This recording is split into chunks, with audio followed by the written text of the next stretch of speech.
Kif intom? Illum qed nitkellmu fuq meta Ġesu ta' dawl lir-raġel ama. Tinsewx tafsu like u subscribe, grazzi li jissegwuna. Ar mill-ewwel ktib ta' Samwel.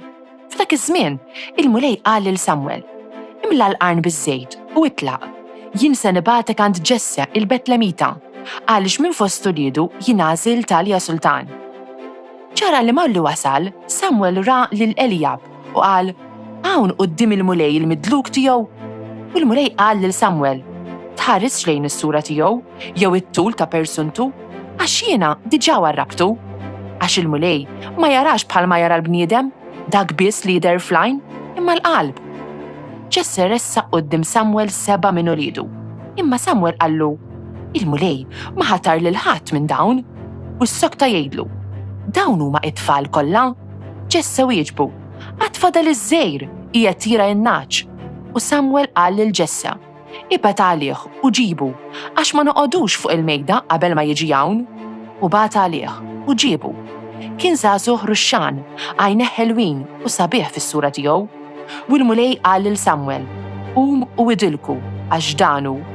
Samwel ħaf idejh il-qarn biż-żejt u dilku quddiem ħutu. Minn dakinhar il-qudiem niżel fuq David u ħakkmu l-ispirtu tal-mulej.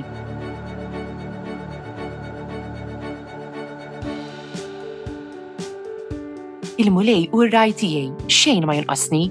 Il-mulej u r-raj tiegħi xejn ma jonqosni. F'merat kollha ħdura jqedni, ħdejn l-ilma fejn nistrieħ joħodni, hemm hu irejjaqni. Il-mulej u r-raj tiegħi xejn ma jonqosni.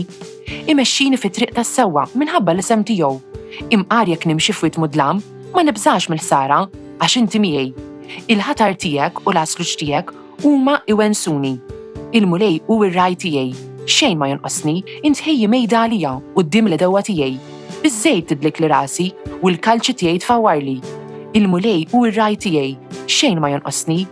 Miegħi iva jimxu t-tjieba u l-ħniena il-jiem kollha ta' ħajti u nammar f'dar il-mulej sakemm indum ħaj.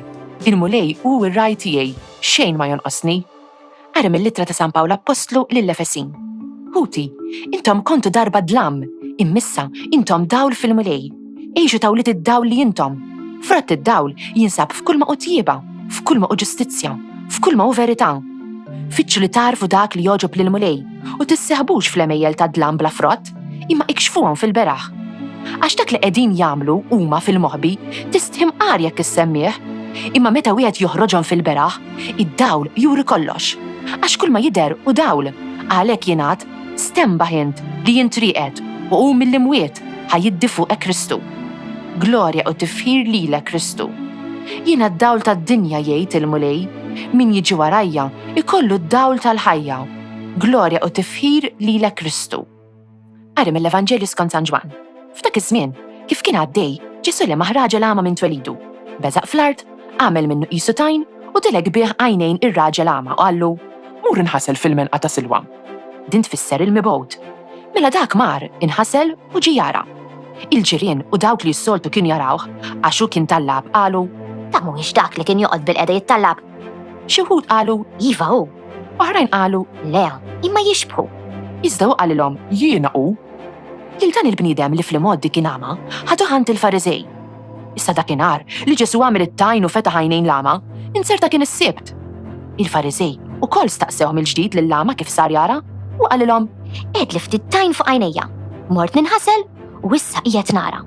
Xi wħud mill-Fariżej qalu: dan il-bniedem mhuwiex ġej minn għand Alla għax ma jħaresx is-sibt. Iżda oħrajn qalu: kif jista' wieħed midneb jagħmel sinjali bħal dan? U ma qablux bejniethom. U reġgħu qalu lill-ama: inxidherlek minnu, issa li fetaħlek għajnejk. Qalilhom: dak profeta. Imbagħad qabżu qalulu: int se tgħallem lilna, int li twelid nubietek waħdek. U keċċew il-barra. Ġesu sama li keċċew il-barra, sabu qallu: temmen inti f'bin il-bniedem?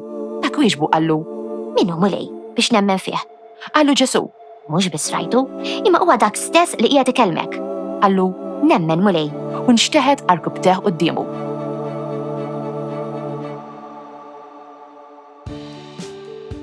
Qegħdin fir-raba' ħadd tar-Randan u llum għandna qari ieħor sabiħ mill-Vanġelju ta' San Ġwan.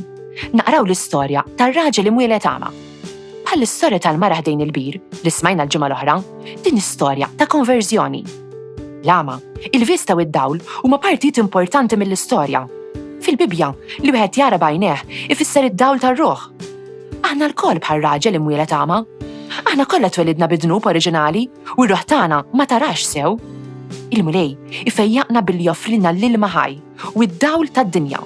Din il-ħajja ta' Alla li jagħtina permezz ta' Ġesu.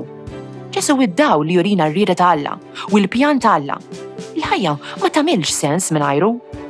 Meta Ġesu jiltaqa' mar-raġel għama, jagħmel ħaġa stramba. Beżaq fl-art, għamel minnu qisu tajn u dilek bih għajnejn ir-raġel għama.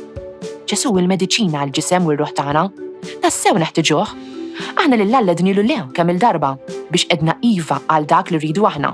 Irrifjutajna lil Alla meta niltaqgħu ma' Ġesu fis-sagramenti u nitolbuh ifejjaqna u jissewwi r-relazzjoni tagħna mal-mulej. Imbagħad inkunu nistgħu naraw. Ġesu lir-raġel jgħidu wkoll biex jinħasel fil-menqa ta' Silwam li tfisser il-mibgħud. Ġesu hu il-mibgħud. Alla l-missier bagħat lill-ibnu Ġesu fid-dinja u rridu jimxi t-triq kollha sal-mewt biex isalvana. Il-ħasil fil-menqa ta' Silwam u l-ħasil fil-menqa ta' Ġesu u l-magħmudija. Għalhekk ir-raġel għama ifieq. Xi nies jaraw li r-raġel għama fieq, imma oħrajn jgħidu li kien biss xi ħadd jixbħu. Il-Fariżej ukoll jirrabjaw ħafna. Ħafna nies ma jridux jemmnu f'dan il-fejqan għax eħfef li ma nagħmlu xejn milli nibdlu l-mod kif naħsbu u naġixxu. Ġesu jistaqsi lil dak ir-raġel li ġie jara. Temmen inti f'bin il-bniedem? Minnu mulej biex nemmen fih. Mhux biss rajtu, imma huwa dak stess li qed ikellmek. Allu nemmen mulej. Dan ir-randan ejjew ngħaddu mill-lama għad-dawl permezz tal-grazzja ta' Alla. This Maltese translation was produced in collaboration with the Church in Gozo. Don't forget to like, subscribe, and support this channel on Patreon using the link in the description. Thanks for watching!